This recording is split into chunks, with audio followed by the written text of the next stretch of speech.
So hi everyone, my name is, this is Sarah Siegel, and we are launching Breakthrough.com, a platform for online therapy. We connect mental health providers with clients via secure video, phone, email, and chat. To explain why we're doing this, I'd like to ask you to look around to the people to your left, right, and behind you. By averages, one of you has a diagnosed mental illness. And even though we kind of joke about it, but it's a serious problem. 1 in 4 Americans do. 58 million Americans struggle with conditions like depression, anxiety, bipolar disorder, eating disorders, PTSD, ADHD.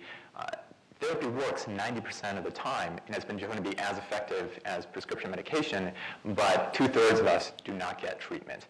And that's due to 5 major barriers. We started Breakthrough.com to help eliminate them. This is our team. We have over 50 years of experience in internet startups and mental health. Our chief sales officer is the former CEO of Cigna Behavioral, former chief marketing officer of United Behavioral, two of the largest mental health insurers. Optum Health, for example, where he had 43 million patients. He's over 30 years of experience as a sales officer. This is our CTO. He has over 12 years experience building web-based healthcare IT. His last startup sold for $280 million. And I have over 12 years of experience in internet startups. I was a product manager at PayPal. I did 4 years of research in psychology at Stanford and did some counseling myself with teens. All of us are working for zero salary. So this is the Breakthrough.com homepage. We'll click to create an account. And the first thing you'll notice is we don't ask you for any identifying information. 90% of people report mental illness stigma, and this is to exactly address that. One appeal about online therapy is that it allows a degree of anonymity that just isn't possible in person. And decades of research from large institutions like Harvard and Johns Hopkins show that online therapy is as effective as in person. In fact, some cases more so because people open up more. This is a provider's profile. We are making available a lot of information that is locked up right now. For example, we showed the types of sessions that people offer, like phone or even in-person video, the rates, disclosure forms that people can accept without having to fax documents back and forth, online payments through PayPal. We show a video introduction to get a sense of who the provider is. We show optional programs the provider can sign up for, like pro bono help or a low-cost or free initial consultation. The provider summary, this is all things that they fill out. And recommendations, because a lot of people don't feel comfortable asking friends or family for a therapist. And all this is to increase transparency. Only 30% of providers today in mental health have a website. 70% do not. We help them build one easily for free.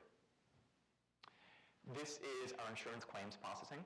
So we have an out-of-pocket, but the main thing we do is offer insurance claims for payment. 87% of the $121 billion spent on psychological care today is reimbursed. And in 12 states, telehealth and reimbursement, we fall under telehealth, is required. So we can help these providers get reimbursed, make the sessions low cost or free for clients. And this is to address the barrier of cost. This is the web-based, actually, can we go back one? I think there's a, oh, okay, okay, we can go for it.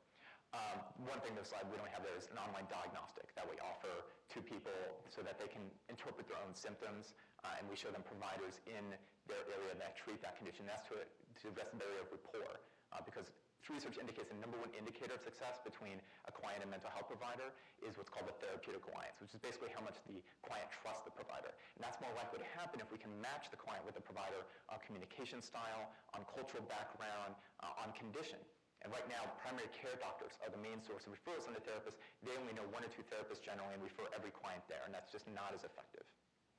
So this is the provider's dashboard. We give them a free web-based HIPAA-compliant email inbox. We give them a private phone number that all calls can be forwarded to. They can initiate appointments. They can manage appointments, see recent appointments.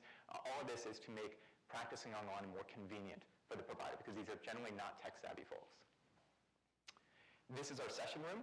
We can facilitate sessions via video, phone, email, and chat. Right now, individual, and soon we plan to do group counseling, which is obviously more effective for health plans and for clients. Both users can control their webcam. We allow the provider to write case notes. They get a whiteboard where everyone who's writing can see what's being written there. We have chat. So you can send links. And if you have group counseling via chat, you can actually do something interesting. You can say to one client in a group, hey, I think you're going along on a little long. Why don't you let someone else have the floor? That's discretion you can't have in person. Again, trying to increase convenience. I would say this is the #1 benefit of what we offer for clients, the convenience. So our business model is two-pronged. We have a B2B model and a B2C model. The B2B model is white labeling of our platform. We have Breakthrough.com, which is direct to consumer, but we're talking with 3 of the 5 largest insurance plans. They are not generally technology companies. They're interested in offering telemedicine through their mental health providers. For example, Optum Health, who Word talks with, they have 85,000 mental health providers. Julian, our CSO, is the guy we would have sold to. He was their former CMO. He says they would pay on average around $50 to $100 per seat per provider. He thinks we can get a pilot of around 5,000 providers. That's a $3 million contract. There are many other plans like that. And the markets we're targeting are health plans, schools, and employers who, again, are interested in doing this. And they have an incentive to market us to their clients and their providers because they want to reduce costs, increase access. And of all the things that are going right now with cost control, telemedicine arguably the #1 way for them to take the same basket of dollars and apply it in a way that maintains quality and increases access. There's also a direct-to-consumer model here because I mentioned telehealth reimbursement is increasing. Over 130 private payers offer this. So let me finish this up here. We can charge a transaction fee on those claims. We have over 40 providers in all 50 states, and we have over 40 organizations in our sales pipeline, and we've signed agreements with Stanford's Peer Counseling Center and with a national nonprofit. So that's Breakthrough.com. We are raising a round now. You can reach us at info@breakthrough.com. And overall, we're just really excited about doing an idea that can not only do well, but do good. Thank you.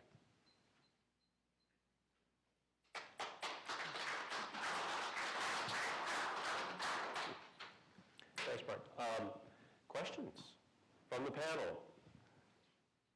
What is it that you do that's unique? In other words, is there some patent? Is there some barrier to entry? Or could another very well-intentioned person like yourself do the exact same thing in another area? Sure. I would say the technology barriers are minor. It's non-trivial to make this secure, but primarily, even though we are a technology company, I think what will determine who leads in this space is the effectiveness of sales and marketing. And there are some competitors in this space that are generally founded by clinicians. And the technology to do this has been somewhat available for 10 years, and they've been ineffective at doing it. If you were to search for online therapy, the main results on that page are only getting about 30,000 visitors, even though there are 20 million searches related to mental health every month.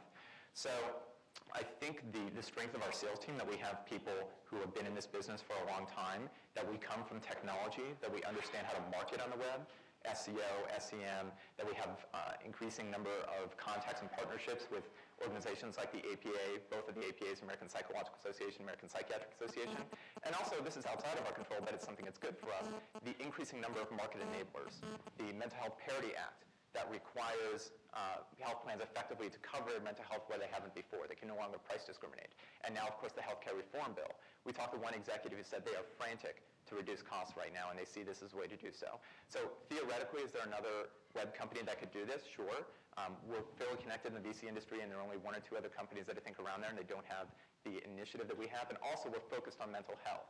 So while there are other companies that are trying to do telemedicine in all medical specialties, I actually think that's a mistake. I think this market is large enough with $121 billion to support a niche player. And if you look at the history of web companies, generally they've focused on one niche: Google and search, eBay and collectibles, Amazon and books. We think that's the smarter strategy.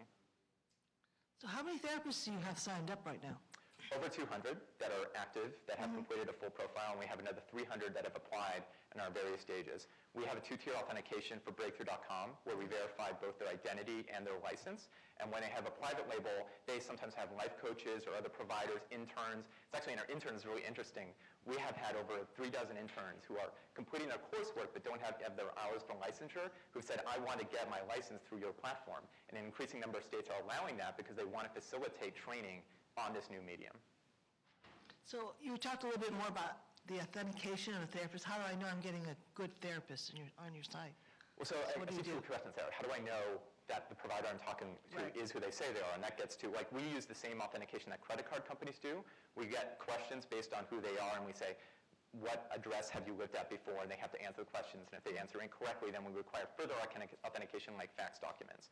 But as to who a good provider is, let me compare it to the current situation, like I mentioned, with the primary care doctors who are referring therapists into you that may not be related to your condition at all. So the transparency and the recommendations that you can see through our site are significantly better than what you can get today. And also, I'd say the cost of trial and error is very expensive in person today. This, you can have, say, free consultations online, get a sense of, am I going to connect with this person? If not, it's easy to go to a next provider. Is the insurance reimbursement for telecounseling the same as for physical counseling, and do you expect that to continue? So historically, it has not been. Medicare, for example, currently reimburses 80% for telehealth compared to in-person, but the laws in these 12 states, which includes California, includes Texas, and several of the largest states, says that generally the reimbursement for telehealth must be the same as in-person. And I think there's industry consensus that this is going to happen nationally, especially with the healthcare reform bill. The Biden administration is big on telehealth. All right. Thank you for those questions. Thank you for your answers. And Mark, thank you for your presentation. Great. Thank you.